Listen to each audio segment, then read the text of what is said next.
He threw the doll away 3 times, and 3 times it came back. The first time, he put it in the trash can outside his apartment. Bag tied, lid closed. He watched the truck take it away on Thursday morning, coffee in hand, telling himself this was over. It was sitting on his pillow that night. Not near the bed, not on the floor where it could have fallen from a shelf. On the pillow, arms folded across its chest, facing the door like it had been waiting for him to come home. He didn't sleep. He sat in the kitchen until sunrise, staring at the hallway, waiting for an explanation that never came.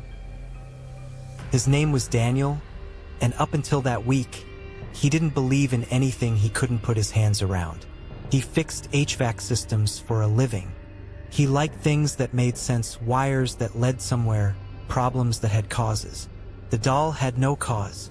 It was his sister's from before she died, packed away in their mother's attic for 11 years before he finally cleared the house out and brought a box of her things home because he couldn't stand to leave them at the curb.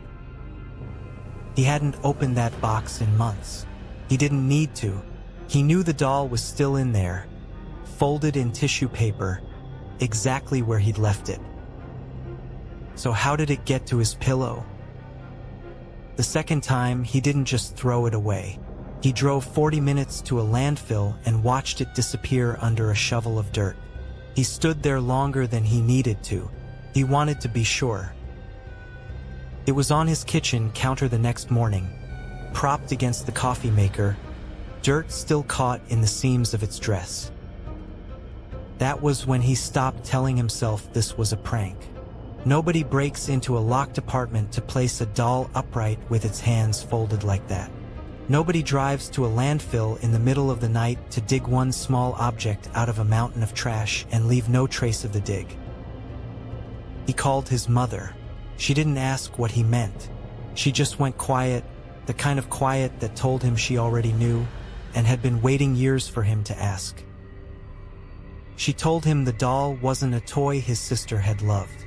It was something their grandmother had made years before either of them were born, for a daughter who died young, a first daughter, one nobody in the family spoke about. The doll was meant to hold her, not represent her.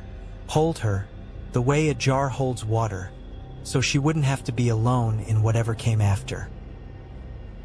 His sister had found it as a child and claimed it without knowing what it was. And for 11 years in that attic, it had simply waited, because nobody had touched it, because nobody had made it decide it was unwanted. Until Daniel threw it away. The third time, he didn't throw it out. He burned it in a steel drum in his backyard, gasoline first, then a match, and he stood there until there was nothing left but ash and 2 small buttons that used to be eyes. He told himself that was the end of it. He almost believed it. He slept 11 hours that night, the first real sleep he'd had in a week, and woke up to find the house exactly as he'd left it. For 4 days, nothing happened.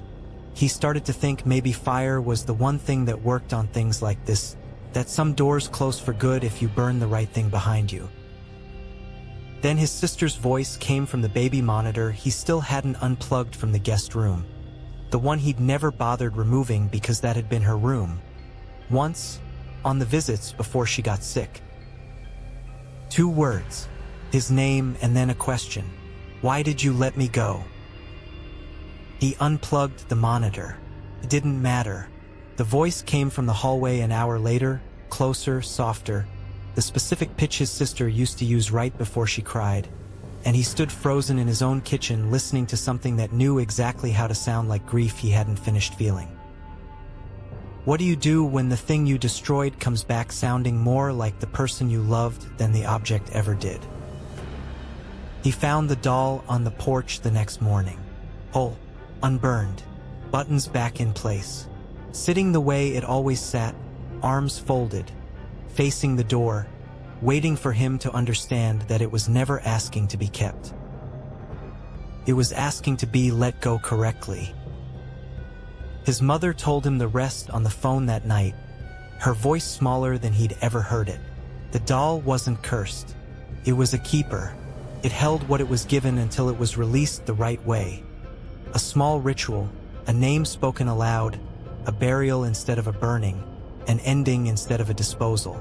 Throwing it in the trash, burying it in a landfill, setting it on fire, none of that released anything.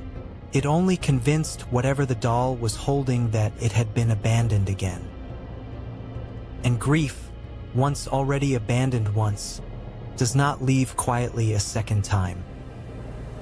Daniel buried the doll himself 3 days later, in the backyard beneath the oak tree his sister used to climb. He said her name out loud, once, the way his mother told him to, and for the first time since the funeral he let himself cry without trying to stop it. The house has been quiet since. No footsteps, no voice in the hallway, no small folded shape waiting on his pillow when he comes home. But some nights he swears he can still feel it. Not in the house, in himself. A weight settling somewhere behind his ribs, patient, familiar, like something that was never thrown away at all, only finally allowed to rest. He never threw the doll away. He just hadn't understood until then that it was never his to throw.